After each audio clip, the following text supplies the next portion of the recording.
आज हम 250 किलोमीटर जाते हैं एक कार को देखने के लिए और वहां पर हमको एक हार्ले डेविडसन बाइक भी मिलती है। इंस्टाग्राम पर मुझे मैसेज आया था कि मेरे पास एक BMW अबेंडन अगर आप लेना चाहते हो तो। ओनर का कहना है ये दोनों व्हीकल्स पिछले 2-3 साल से इसी सोसाइटी के अंदर खड़े हैं। तो हमने डील फाइनलाइज की और हमने दोनों ही व्हीकल को सोचा था कि हम स्टार्ट करके और खुद ड्राइव करके इसको 250 किलोमीटर लेके जाएंगे। ये BMW ऑलमोस्ट 2 लाख किलोमीटर चल चुकी है, तो आप सोच ही सकते हो BMW में कितना काम हो सकता है। मेरे घर से चंडीगढ़ ऑलमोस्ट 250 किलोमीटर दूर है। सिर्फ 2-3 घंटे की नींद लेने के बाद हमने दोनों व्हीकल को चेक किया और स्टार्ट करने की कोशिश की। वीडियो बहुत ही इंटरेस्टिंग होने वाली है। अगर आप अबेंडन कार्स को रेस्क्यू होता देखना चाहते हो तो इस वीडियो के अंदर हम हार्ले डेविडसन कस्टम 1200 को भी रीबिल्ड करेंगे या रेस्क्यू करेंगे अभी के लिए। क्या हम इनको अपनी लोकेशन पर ले जा पाएंगे जो कि 250 किलोमीटर दूर है? ये जानने के लिए भाई वीडियो को आप एंड तक देखना। तो without wasting any time video को शुरू करते हैं।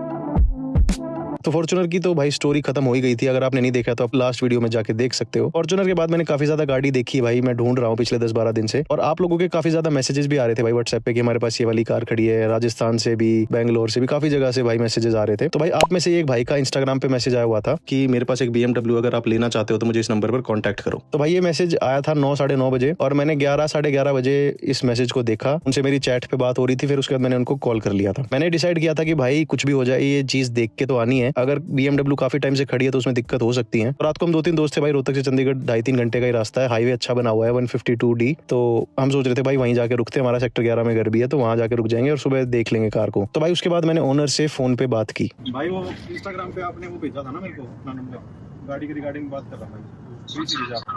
चलो 2-2:30 बजे तक पहुंचेंगे, तो मतलब सुबह मिल लेंगे भाई आपसे जितना जल्दी उठो। ये तो एक्चुअली भाई मेरी फ्लाइट है, मैं 1 हफ्ते के लिए थोड़ा बाहर जा रहा था, तो अब तो 1 हफ्ते के बाद ही कर पाएंगे, मिल के बाद फ्लाइट की। भाई 1 हफ्ते तो नहीं रुका जाए भाई। मैं ये ना अभी एक प्रोजेक्ट ढूंढ ही रहा हूँ भाई काफी दिन से ना। तो अगर आपकी सुबह कितने बजे फ्लाइट? मेरी सुबह 11 बजे फ्लाइट है। सुबह 6 बजे गाड़ी देख के अगर हुआ तो उसी टाइम आपको जो भी हमारा फाइनल होगा ना अमाउंट वो करके और हम गाड़ी ले जाएंगे भाई, कैसी ही कंडीशन हो। मतलब आपके पास उसकी कीज वगैरह तो होंगी ना भाई, उन लोग वगैरह सारी चीजें कीज भी पेपर वगैरह सब है। अच्छा, कितने टाइम से खड़ी है भाई ये? करीबन 3-3.5 साल से खड़ी है, यहीं पे खड़ी है। अच्छा, उससे पहले ठीक चलती थी भाई? उससे पहले मतलब चल रही थी, काम चलाओ चल रही थी, कुछ दिक्कत थी भाई। चूहे वगैरह हो गए होंगे भाई 2-3 साल में तो गाड़ी में। वो तो आपको आगे देखना पड़ेगा, मतलब ये गाड़ी ऐसी खड़ी है तब की अनटच्ड है, मतलब ज्यादा। तो आपका मतलब घर है या फ्लैट है, क्या है मतलब गाड़ी है कहाँ से? वो सोसाइटी में नीचे पार्किंग है, वहीं पे खड़ी है काफी टाइम से वहाँ पे। हाँ, वहीं पे आके मैं लोकेशन आपको शेयर कर। आप एक बार लोकेशन शेयर कर दो भाई। मैं अभी यहाँ से मतलब निकल गया हूँ मैं अपने सिटी से ना, 2:30-3 बजे तक हम पहुँच जाएंगे चंडीगढ़।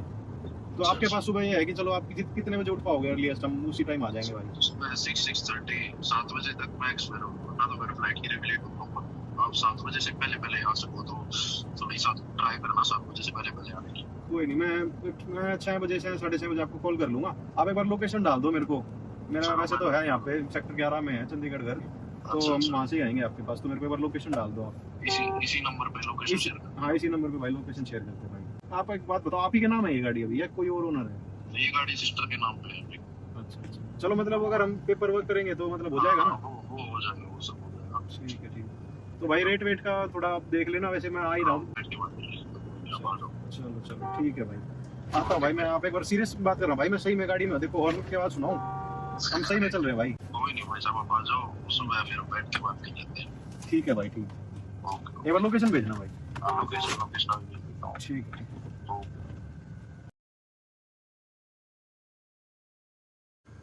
वैसे भाई साहब एक चीज तो है, वो यूं सोचता है मतलब कैसे पागल है, रात को 12 बजे निकल रही हैं भाई। देख वो 1 हफ्ते बाद आ रहा है, वो क्या पता कितना टाइम लग जाए यार मैंने। तो बाकी अगर मैं ऐसा अगर कोई देखो ना तो मेरे को फेक वो लग रहा है, स्टोरी टाइम बनाया हुआ लग रहा है भाई। वैसे तो अब लोकेशन भेज रहा है लड़का, तो भाई मेरे को ये था कि हो सकता है फेक हो सकता है कोई मजाक भी कर रहा हो, बट एक बार जाके देखने में क्या ही हर्ज है भाई। वैसे भी मैं चंडीगढ़ रहता हूँ आधा टाइम, तो इतना कोई मेरे को कोई दिक्कत होने नहीं वाली थी। अगर कोई मजाक भी कर रहा होता तो हमारा एक ट्रिप हो जाता 1-2 दिन का, बस ऐसे हम सारे दोस्त चले गए थे। 3-3:30 बजे अपनी लोकेशन पे पहुंच गए थे और फिर जाके भाई सो गए थे। तो भाई सुबह उठने के बाद भाई ओनर से फोन पे बात हो नहीं पा रही थी, फोन उठा नहीं रहे थे। तो हमको सोसाइटी की जो लोकेशन है वो रात को मिल गई थी, तो हम सुबह सोसाइटी में आ गए थे। गार्ड से पूछा कि भाई कोई ऐसी BMW खड़ी है काफी टाइम से? तो बोला भाई काफी गाड़ियां ऐसी खड़ी रहती है यहाँ, तो ऐसे स्पेसिफिक तो नहीं पता। तो भाई फ्लैट का नंबर तो मेरे को पता नहीं था, ओनर का नाम पता था, नंबर पता था, वो मैंने गेट पे बताया, बट उन्होंने बोला कि भाई ऐसे हम बता नहीं सकते। तो उन्होंने मेरे को 2-3 टावर बोले थे भाई यहाँ ढूंढ लो आपको अगर दिख जाए तो। भाई हमने सोसाइटी के चक्कर मारे भाई, कई टावर हैं इसके अंदर, बहुत बड़ी सोसाइटी है। तो घूमते घूमते भाई यहाँ पे हमको एक BMW दिखी थी, तो हमने बैक करके देखा कि भाई ये हो सकता है वही गाड़ी जो हम ढूंढ रहे हैं। और उसके साथ साथ ओनर का भी फोन आ गया था कि भाई मैं नहा रहा था और उन्होंने मेरे को एड्रेस वगैरह भेज दिया था, तो यही लोकेशन थी।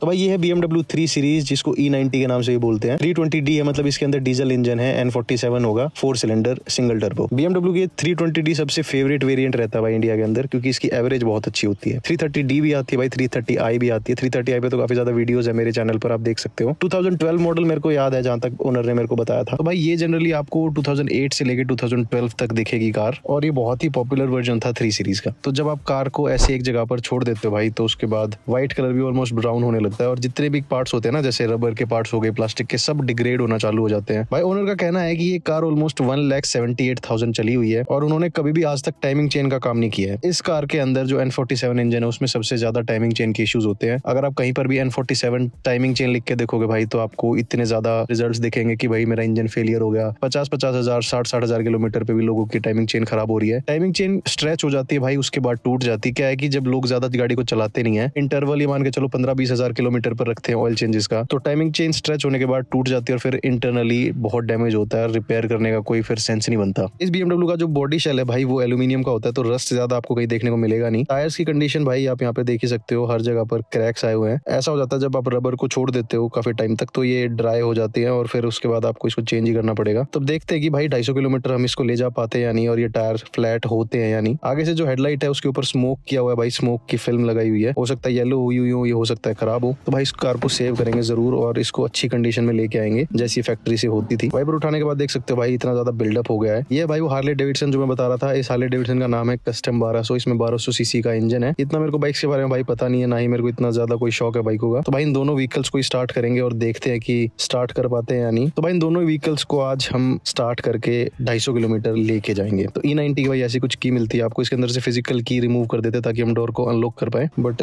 थोड़ी हालत ज्यादा ही खराब है भाई। 1,78,000 इस कार के ऊपर है, जो कि मैं आपको अभी आगे दिखाऊंगा। तो भाई इस कार की कंडीशन कुछ इस टाइप की है।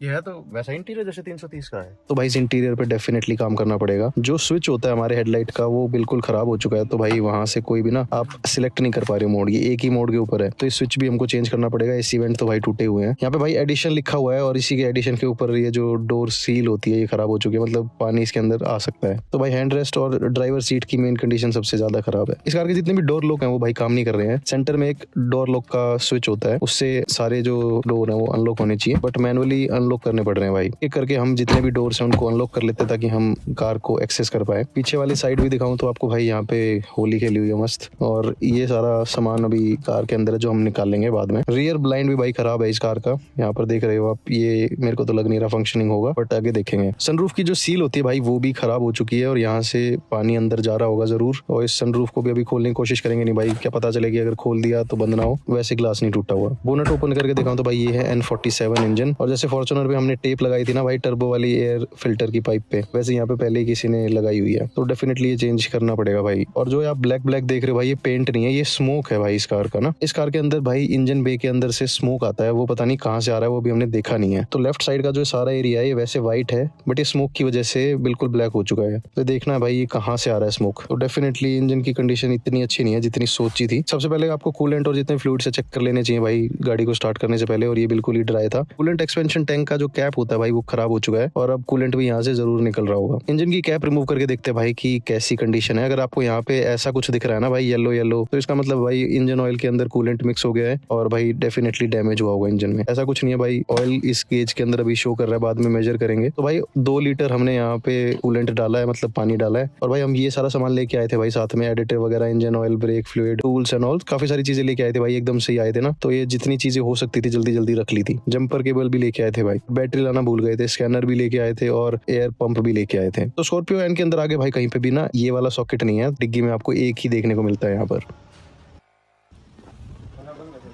35 पे सेट होगा ना। स्कॉर्पियो को थोड़ा टेढ़ा करके लगाना पड़ा था भाई, क्योंकि जो आगे वाला टायर वहां तक ये वायर आ नहीं रही थी। तो भाई जब टायर बहुत टाइम तक एक जगह पे फ्लैट होते हैं तो उसके बाद ऐसा कुछ हो जाता है भाई, जब आप उनको इन्फ्लेट करते हो। भाई पता नहीं क्या क्या चीजें हो रही है इसके ऊपर। तो भाई एयर पंप बहुत जल्दी इन्फ्लेट करता है, मैं इसका लिंक दे दूंगा आपको। गेज निकाल के देखते हैं भाई सबसे पहले कि इंजन ऑयल कितना है। और भाई ब्लैक से ऐसे पता नहीं लगा सकते, डीजल का ना एक बार गाड़ी को स्टार्ट करते ही नया इंजन ऑयल भी ब्लैक हो जाता है, तो ब्लैक से इतना वो नहीं होता। तो भाई ये ना जितना इंजन ऑयल होना चाहिए उससे बहुत ज्यादा है, मतलब ओवर है। इसके अंदर ना भाई हल्की हल्की डीजल के फ्यूम्स हैं, इतने नहीं है जितने की फॉर्च्यूनर में थे, बट हाँ डीपीएफ के इश्यूज होते हैं। तो डीपीएफ जब क्लॉग हो जाता है तो डीजल डंप कर सकता है और उसकी वजह से इंजन ऑयल और डीजल मिक्स हो सकता है। तो हार्ले के ऊपर ये रैप है भाई, ये भी उतारेंगे। ज्यादातर आपने बाइक्स देखी उनके अंदर चेन होती है, यहाँ पर आपको बेल्ट देखने को मिलती है। ये बेल्ट इतनी खराब नहीं लग रही थी, ज्यादा क्रैक्स वगैरह नहीं थे, तो हमने सोचा कि चलाना सेफ है। हार्ले डेविडसन की बैटरी आपको यहाँ से ऐसे रिमूव करनी है, उसके बाद हम इसको जंप करने की ट्राई करेंगे और स्टार्ट करने की ट्राई करेंगे। स्कॉर्पियो से जंप करेंगे भाई, क्योंकि एक ही कार है जो अभी फिलहाल रनिंग है, और ये है इसकी की आपको यहाँ पर इग्निशन पर लगानी होती है। इग्निशन पर लगाने के बाद भाई अब यहाँ पर लाइट आ रही है, और ये बाइक चली हुई है 18,196। एक बाइक के लिए काफी होता है। ये 2017 मॉडल है, हार्ले डेविडसन 1200। 17,000 मगर काफी कम चली हुई है। ध्यान से देखा तो ये कुछ ज्यादा चली हुई है। टाइमिंग चेन के बाद इंजन ऑयल सिंस 23,000 सिंस पिछले ब्रेक पर 1200। तो भाई उसके बाद हमने कार को जंप किया था जंपर वायर से, और ना फ्यूज बॉक्स है यहाँ पे। यहाँ पर मैं फ्यूज देख रहा था कि कोई खराब तो नहीं है या फिर कोई ऑब्वियस दिख तो नहीं रहा। और उसके बाद भाई क्रैंक करने के बाद कोई ज्यादा ड्रामे के बिना ये कार सीधी स्टार्ट हो गई थी भाई। ये कार बहुत ज्यादा स्मोक कर रही थी भाई एग्जॉस्ट से, और बहुत ज्यादा रस्ट आ रहा था भाई एग्जॉस्ट से। इसके बाद हार्ले को भी जंप स्टार्ट किया था और हार्ले को भी भाई फाइनली स्टार्ट कर लिया था।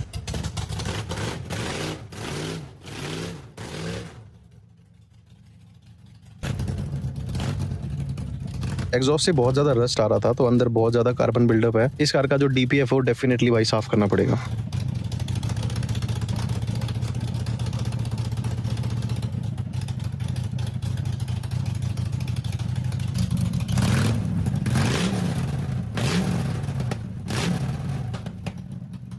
इंजन को स्टार्ट करने के बाद भाई मैं यहाँ पर इंजन की बेल्ट देख रहा था भाई। ये जो एडजस्टर है बहुत ज्यादा मूव हो रहा है, ये स्टेबल रखता है हमारी बेल्ट को, तो इसको भी भाई चेंज करना पड़ेगा। तो इसमें से कुछ भी ओनर को नहीं चाहिए भाई, इसको हम बाद में साफ करेंगे। कुछ वैल्यूएबल होगा तो हम वापस दे देंगे।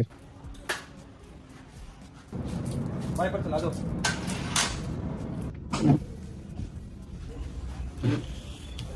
पानी कती नहीं है इसमें। मिल गया जवाब।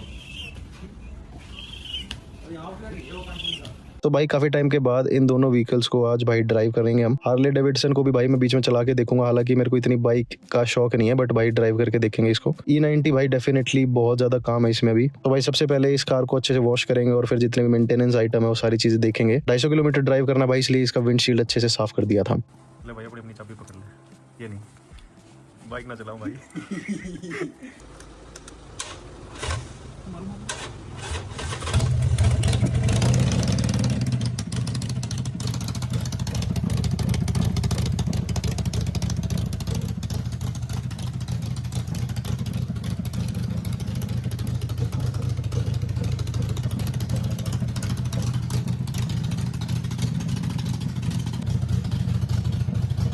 तो भाई इस बाइक से जैसे हम जंपर वायर हटा रहे थे, थोड़ी देर के बाद ये बाइक अपने आप बंद हो जाती थी। हमको लगा कि बाइक इतने टाइम से खड़ी है इसलिए ऐसा हो रहा है, बट हाईवे पे भाई पता चला हमको जब दोपहर के अंदर ये खराब हुई, हमने वहीं पे ठीक की, वो आप आगे वीडियो में देखोगे। तो भाई कार बहुत ही ज्यादा हैवी ब्लैक स्मोक दे रही है, एग्जॉस्ट के अंदर से सोट पार्टिकल्स, रस्ट, बहुत ज्यादा चीजें निकल रही है। ये होता है भाई जब आप कार को काफी टाइम तक खड़ी कर देते हो। तो भाई फाइनली इतने टाइम के बाद इस कार को भाई डे लाइट देखने को मिलेगा। हालांकि भाई कवर्ड तो नहीं थी ये, ना ही यहाँ पे ऐसा था कि भाई बहुत ज्यादा डार्क था, बट हाँ इतने टाइम के बाद भाई ये कार अब फिलहाल मूव हुई है। आप कमेंट करके बताओ भाई कौन सी जनरेशन 3 सीरीज आपकी फेवरेट है। भाई इस जनरेशन की जो E92 M3 है वो भाई मेरी पर्सनल फेवरेट है। तो भाई उसके बाद तीनों व्हीकल्स को लेके हम सोसाइटी से निकले थे। आसपास के लोग नीचे आ गए थे भाई, क्योंकि हार्ले स्ट्रेट पाइप है बिल्कुल, और भाई 1200 सीसी का इंजन जब स्टार्ट होता है ना भाई बहुत ज्यादा लाउड थी। सारी सोसाइटी के मेंबर दुखी थे हमसे, और आसपास के लोग भाई खड़े होकर देख रहे थे कि भाई ये लोग क्या कर रहे हैं। स्कॉर्पियो तो भाई कम से कम 1-1.5 घंटा 2 घंटा स्टार्ट ही थी, क्योंकि उससे हम जंप कर रहे थे कार को भी और बाइक को भी। अभी ना स्टीयरिंग की इसके अंदर वार्निंग आ रही है, बट स्टीयरिंग चल रहा है, वैसे इलेक्ट्रिक स्टीयरिंग है इसमें। सोसाइटी से निकलते हैं भाई और देखते हैं कि ऑलमोस्ट 250-300 किलोमीटर जाना है हमको, कितनी देर में पहुंचते हैं, और रास्ते में अगर कोई दिक्कत आती है तो वो भी मैं आपको बताता हूँ।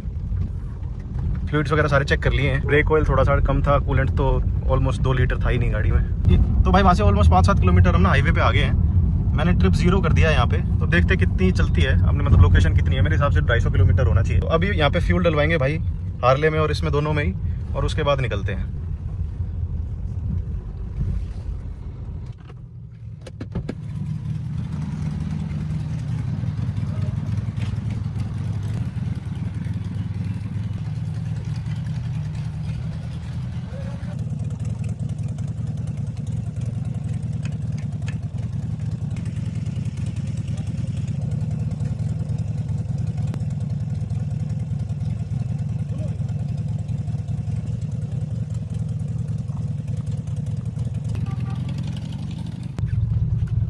तो भाई ऑलमोस्ट हाफ टैंक हो गया है। अभी टैंक की कंडीशन कैसी है ना, इसलिए ज़्यादा डलवाया नहीं है फ्यूल, क्योंकि अगर पुराना फ्यूल ज़्यादा रखते हैं ना भाई तो ख़राब हो जाता है। और ये डीजल है तो इंजेक्टर्स ना फिर ख़राब होने लगते हैं पुराने फ्यूल होने के बाद, तो हो सकता है टैंक साफ़ करना पड़े, इसलिए ही ज़्यादा अभी डलवा नहीं रहे हैं। देखते हैं। स्टार्ट तो ये ठीक ही हो रही है भाई, वैसे तो ठीक ही चल रही है, कोई चेक इंजन का सिंबल भी नहीं है, सिर्फ स्टीयरिंग का ये एरर आ रहा है। ये भाई थोड़ा दुखी हो रहा है क्योंकि स्ट्रेट पाइप है तो पैरों में लग रहा होगा। तो ऐसा फील हो रहा है जैसे रेस दे रहा हूँ तो बहुत हेजिटेशन है, मतलब अगर हम एक्सेलरेटर दे रहे हैं तो। और स्पीड ज़्यादा नहीं 60 की है, उसमें भी ना बहुत ज़्यादा जैसे आरपीएम ड्रॉप हो रहे हैं, फ्लक्चुएट हो रहे हैं। तो इसमें EGR का भी फॉल्ट हो सकता है, क्योंकि EGR इस गाड़ी के बहुत ज़्यादा ख़राब होते हैं। बट सबसे पहले जो एयर फिल्टर की जो पाइप है जिसके ऊपर टेप लगाई हुई है, उसकी वजह से भी डेफिनेटली ये पावर लॉस फील हो सकता है। तो ऐसी कुछ कंडीशन है भाई। इंटीरियर तो थोड़ा सा ख़राब ही है। 1,80,000 किलोमीटर के बाद तो भाई हो गई भाई। इस गाड़ी का जो इंजन ऑयल है वो उसके अंदर हल्की हल्की डीजल की स्मेल है, बट इतनी नहीं है जितनी फॉर्च्यूनर में थी। अब ये हो सकता है कि DPF जब रीजन नहीं हो पाता ना, जब भी फ्यूल डंप कर देता है, तो हो सकता है इसका DPF बिल्कुल ज़्यादा क्लॉक्ड अप हो, उसकी वजह से भी डीजल इंजन ऑयल के साथ मिक्स हो सकता है इस कार के अंदर। तो इसमें इंजेक्टर का नहीं हो सकता, DPF का इशू होता है इसमें ज़्यादातर, ये वाले N47 इंजन के अंदर स्पेशली। तो देखते हैं कि वो जो DPF है उसकी वजह से डीजल मिक्स हो रहा है या और कुछ है। कूलेंट भी भाई लीक हो रहा है मतलब एक्टिवली, तो बीच बीच में रोक के इसको टॉप अप करना पड़ेगा, क्योंकि 250 किलोमीटर तो वन गो में जाएगी नहीं।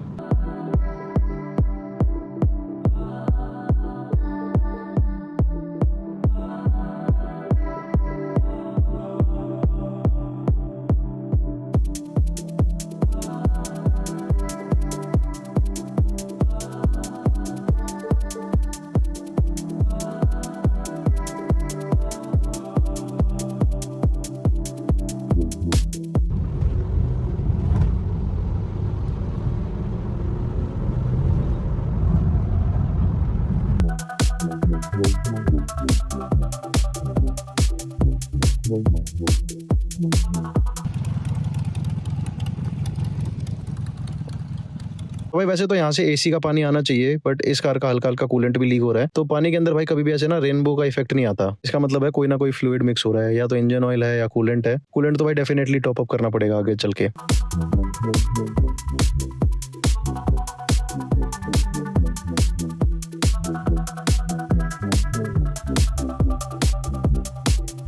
कार को जब जैसे मतलब इनिशियली पिकअप दे रहे हैं ना तो बहुत ज्यादा वाइब्रेशन हो जाती है, बट अगर फुल थ्रॉटल देते हैं ना तो वाइब्रेशन चली जाती है। तो मैं फुल थ्रॉटल दूं ना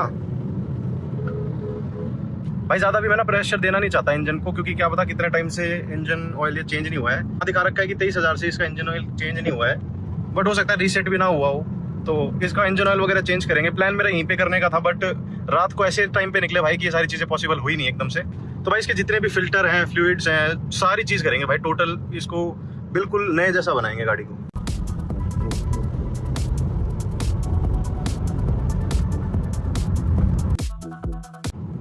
तो भाई अगर आप चंडीगढ़ से आते हो तो एक नया हाईवे निकला है NH152D, ये सीधा ना आगे पलवल तक जाता है, सॉरी नारनौल तक जाता है।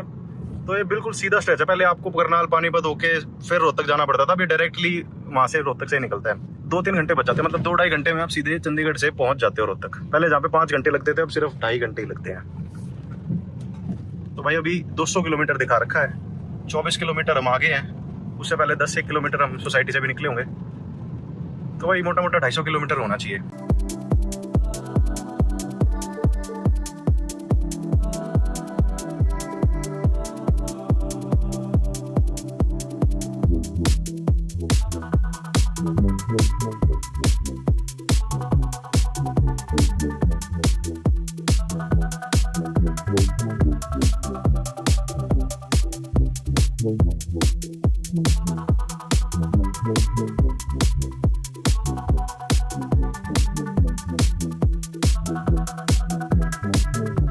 तो भाई बिल्कुल सीधा जाना है। अब ये बिल्कुल स्ट्रेट हाईवे है, कम से कम 150 किलोमीटर। तो भाई मैंने सोचा था कि भाई बाइक चला के देखते हैं। मैंने काफी टाइम से भाई बाइक को ड्राइव नहीं किया है, बहुत ज्यादा टर्निंग हो गई थी भाई हाथों पे। पूरा गियर वेयर लेके ही चला करो भाई बाइक पे।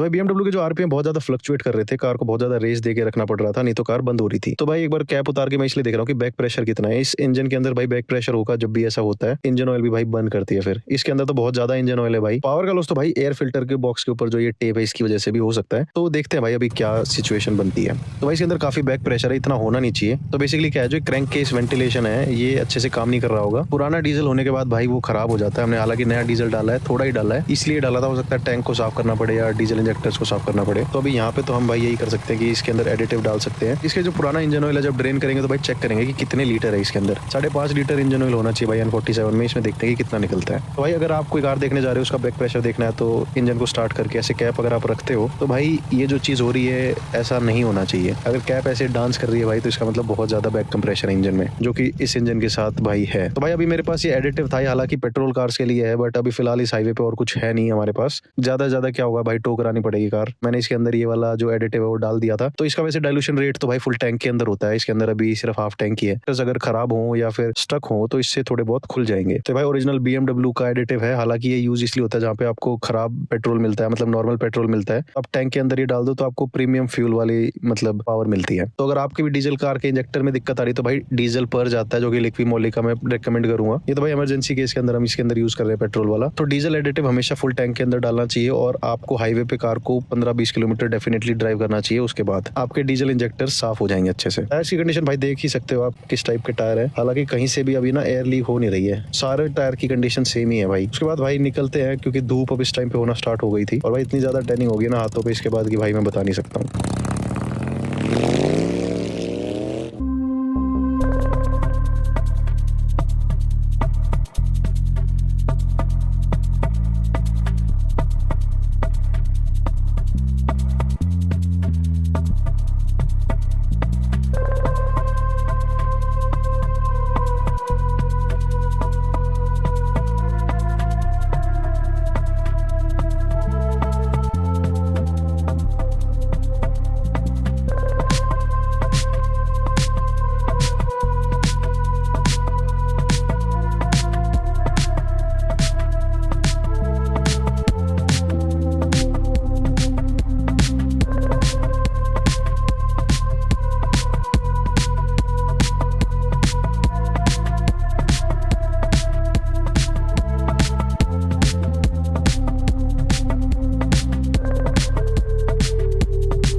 भाई लास्ट जब रुके थे उसके बाद भाई शायद 15 किलोमीटर हुए थे कि हार्ले एकदम से बंद हो गई। राइट साइड का जो शॉकर है बहुत ज्यादा लीक हो रहा था। तो ये जो ऑयल आप देख रहे हो रेजिड्यू, ये शॉकर का है, इंजन ऑयल का नहीं है। तो भाई बाइक को साइड पे लगा के देखते हैं कि भाई हुआ क्या है एग्जैक्टली। ड्राइव करते टाइम एकदम से रेड ब्लिंक हुई लाइट और एकदम से बाइक रुक गई। बंद अपने आप हो या आपने करी है? अपने आप हो गया। ये वाली तार टूट गई, ये रेड वाली जो उसकी होती है ना लॉक वाली तार जो पॉजिटिव में आती है वो टूट गई, इसीलिए की लॉक में वो नहीं हो रही बाइक। चलते चलते एकदम से लाल लाइट आई थी यहाँ, बैटरी वाला साइन। बैटरी भी फूट गया क्या, वो पानी निकल रहा है बैटरी से। कटर है वो वाली तार कह रहा था। हाँ, जो ये वाली है ना, ये रेड वाली तार, ये लॉक की होती है कि लॉक ऑन करें और इग्निशन आ जाए, इग्निशन की तार कहते हैं। और ये फिर इसमें पॉजिटिव के साथ अटैच होती है, तभी लॉक ऑन करने से होता है। एक तरह सेंसर का काम ही। गाड़ी में नहीं आती एक लॉक की तार आती है, ऐसी इलेक्ट्रिक स्कूटी में आती कंट्रोल से एक लॉक वायर।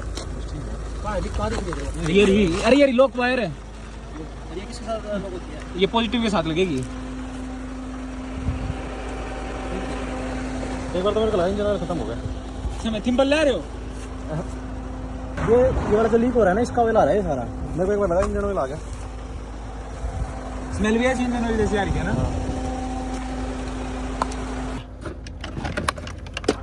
छोटा पेचकस। तो वैसे कोई प्रोजेक्ट वगैरह देखने जा रहे हो या लेने जा रहे हो तो भाई जितने भी टूल्स है सारे रख लिया करो कार के अंदर, क्या पता कौन सा कहाँ काम आ जाए। इस हाईवे पे रेस्ट स्टॉप है भाई, बट 10-10 किलोमीटर के गैप में है, 20 किलोमीटर के गैप में है। तो भाई ये बाइक ऐसे टाइम पे बंद हुई है जहाँ पे डायरेक्ट सनलाइट आ रही है। तो भाई बहुत ज्यादा पसीने आ गए थे सभी को ही। अगर बाइक के टूल्स तो थे नहीं हमारे पास, सिंबल वगैरह, वैसे नॉर्मल जुगाड़ कर रहे हैं। इग्निशन में तार होता है एक पॉजिटिव का, वो आता है बैटरी के पास। तो भाई अगर आपकी बाइक का कभी इग्निशन स्विच या थिम्बल ऐसे टूट रहा है तो भाई उसको आप टेम्पररी ऐसे ठीक कर सकते हो।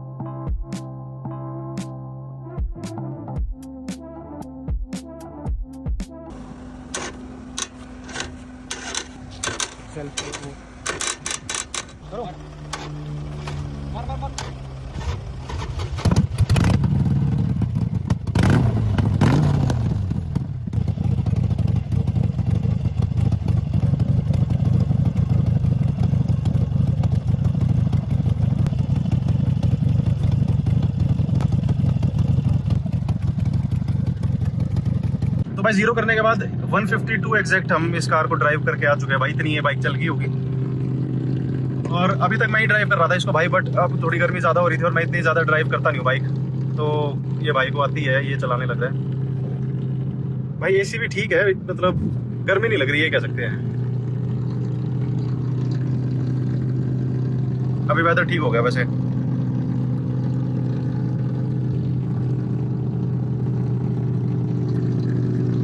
मैं आपको एग्जॉस्ट की आवाज सुनाता हूँ। अभी तो ना विंडोज बंद है सारी। तो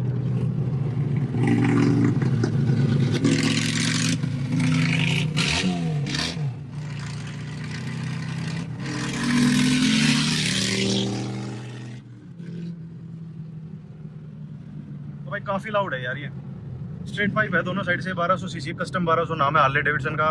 जो भाई बाइक वाले आदमी हैं जिनको पता है वो मुझे कमेंट करके बताना कैसी बाइक है। अपने को इतनी भाई नॉलेज है नहीं बाइक्स की, बट भाई बहुत सुंदर बाइक है ये। साफ होने के बाद एक बार पॉलिश वॉलिश हो गया और जो मेंटेनेंस होने के बाद मेरे हिसाब से अच्छी बाइक है भाई। मेरा यूज केस तो भाई सुबह सुबह जिम में ही जा सकते हैं, क्योंकि दिन में तो भाई चलाई जाएगी नहीं, गर्मी इतनी है। सर्दियों में देखो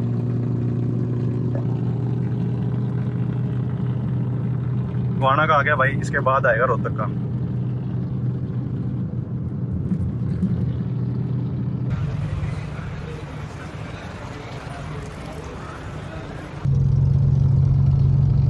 तो भाई रात को 12 बजे निकले थे, अभी 4:30 हो रहे हैं शाम के। तो भाई ये जो हमने चैलेंज लिया था कि 250 किलोमीटर हम कोई कार देखने जा रहे हैं, और कार देखने गए थे साथ साथ बाइक भी ले आए, दोनों चीजें। तो भाई ठीक था कि हम 3 जने थे, अगर 2 जने होते तो भाई ये बाइक दोबारा लेने जानी पड़ती। अंदर भाई 330i भी खड़ी है, इसके ऊपर भी कुछ काम हो रहा है। तो भाई यहाँ से जो फ्यूम्स आ रही है वो पता नहीं भाई कहाँ से आ रही है इसका, क्योंकि जो क्रैंक केस वाला वेंटिलेशन है वो तो आगे की साइड ही होता है, कहीं इसका वेल्व कवर क्रैक ना हो।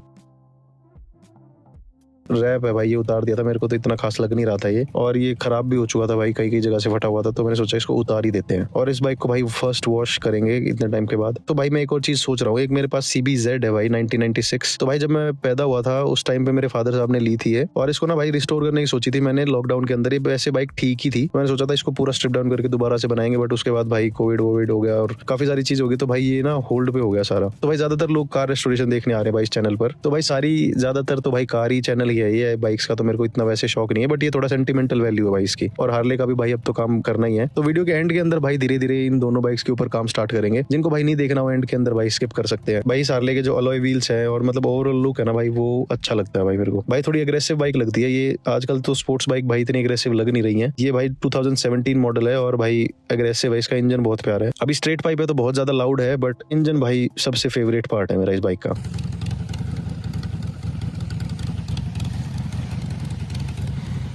इस बाइक की भाई आपको थोड़ी स्पेसिफिकेशन बता देता हूँ। इस बाइक का नाम है Harley Davidson custom 1200। Speed manual gearbox है, 1200 सीसी का इंजन है, फ्यूल कैपेसिटी भाई 17 लीटर है, और जो सीट हाइट है वो 725 mm है। भाई मैंने जितने भी बाइक वालों से पूछा वो कह रहे हैं कि भाई लॉन्गर राइड्स के लिए भाई ये बाइक बेस्ट है, आपको ज्यादा कमर में दर्द होगा नहीं। ये भाई डिसकंटिन्यू कर दी थी हार्ले डेविडसन ने। 0 to 100 भाई 6.19 सेकंड के अंदर बता रहे हैं इस बाइक का, जो कि भाई मेरे को लग भी रहा है।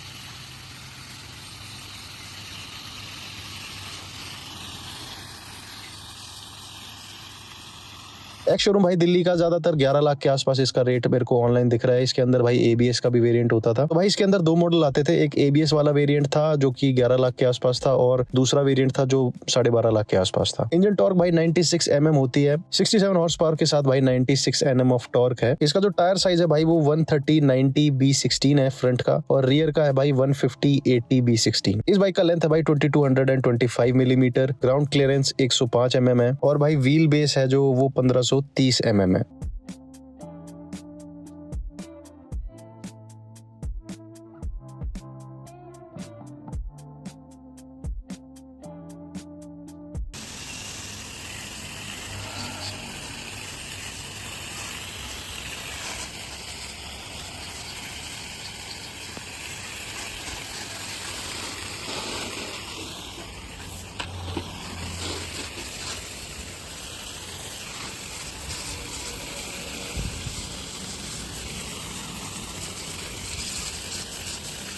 तो भाई हार्ले डेविडसन को वॉश करने के बाद की मैं आपको दिखा देता हूँ कंडीशन। अब भाई पहले से थोड़ी ठीक लग रही है ये बाइक, क्योंकि जितने भी क्रोम पार्ट्स है भाई वो अब अच्छे से दिख रहे हैं। जितने भी इसके अलॉय व्हील्स थे, इंजन के पार्ट्स थे, बहुत ज्यादा क्रोम है इसके अंदर, और उस क्रोम को पॉलिश करना पड़ेगा भाई। पॉलिश करने के बाद तो भाई इस बाइक की ना अलग ही लुक आएगी। हालांकि मैं इतना बाइक चलाऊंगा भी नहीं, बट भाई बहुत सुंदर बन जाएगी ये बाइक, जहां तक मैं सोच पा रहा हूँ। टैंक वाला रैप उतारने के बाद भाई एक बहुत बड़ा बीच में स्क्रैच है, तो इस स्क्रैच को भी भाई ठीक करके पूरे टैंक को पेंट करेंगे। टैंक को पेंट करने के बाद भाई इसके ऊपर हम सिरेमिक कोट कर देंगे और इस सारी बाइक को भाई बहुत अच्छी कंडीशन में लेके आएंगे। 3 सीरीज पे भाई अब फुल फ्लेज काम स्टार्ट करना है। नेक्स्ट वीडियो के अंदर हम सारी चीजें बताऊंगा कि जो जो खराब है इस कार के अंदर। वॉश करेंगे भाई, लिफ्ट पर उठा के देखेंगे क्या क्या दिक्कत हो सकती है या क्या क्या प्रॉब्लम है। अभी सारी चीज नेक्स्ट वीडियो के अंदर डिस्कस करेंगे और इस कार को रिस्टोर करना स्टार्ट करेंगे। अगर आपको ऐसी टाइप की वीडियो अच्छी लगती है तो भाई इस वीडियो को अपने दोस्तों के साथ शेयर करो। तो भाई ये नया प्रोजेक्ट आप लोगों को कैसा लगा मुझे कमेंट करके बताना। मैं स्पेसिफिक अबेंडेंट कार्स ढूंढ रहा था भाई, नहीं तो कोई भी कार उठा के देख सकते हैं। ऐसे तो ऐसी अबेंडेंट कार्स को अगर आप रेस्क्यू होता देखना चाहते हो तो भाई चैनल को फॉलो कर लो। पेंट की कंडीशन भी भाई जब भी पता चलेगी, जब ये एक बार वॉश हो जाएगी तो भाई बाहर पेंट कराने की कितना जरूरत है वो उसके बाद ही पता चलेगा। इंजन की कंडीशन भाई हालांकि ठीक है, बट टाइमिंग चेन भाई मेरे को डेफिनेटली लग रहा है इसके अंदर। टाइमिंग चेन के लिए भाई इस इंजन को बाहर निकालना पड़ता है, अगर वो करना पड़ा तो भाई वो भी मैं आपको दिखाऊंगा। और बहुत बहुत धन्यवाद भाई जितने भी लोग ये वीडियो देख रहे हैं या फॉर्च्यूनर की सीरीज के बाद इस सीरीज को देख रहे हैं। आप लोग ऐसे प्यार बनाए रहो भाई, मैं और प्रोजेक्ट्स लेके आता रहूंगा। आज के लिए बस इतना ही। आई होप इस वीडियो से आप कुछ सीख पाए हो। अगर वीडियो अच्छी लगी ना, ऐसी और वीडियो देखना चाहते हो तो भाई दैट बीमर गाय को फॉलो कर लो। आप लोग ध्यान रखो अपना और अपनी गाड़ियों का, और मिलते हैं अगली वीडियो में।